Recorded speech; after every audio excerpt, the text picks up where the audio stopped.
You're out of your mind. So we're just gonna drop into the network of a billion-dollar healthcare system, find our way around, steal sensitive data, demand ransom, and get paid. It's easier than you think. All right.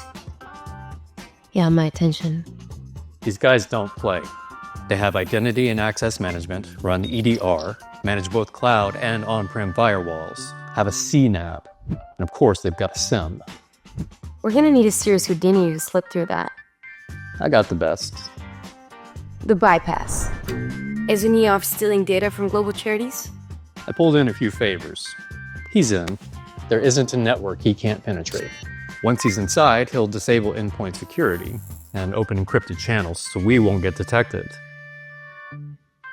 Then you're up. You'll make your way through the network and track down whatever high-value assets you can. How long do I have? That's the beauty of it.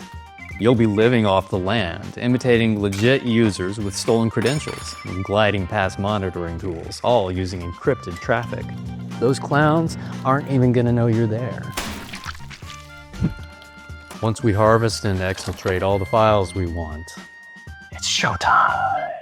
Not that psycho again. He's perfect for this.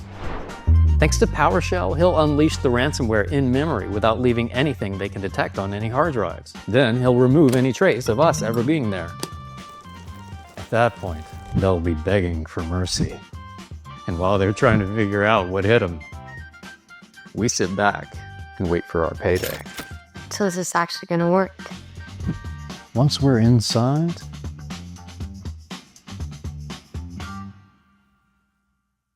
who's gonna stop us?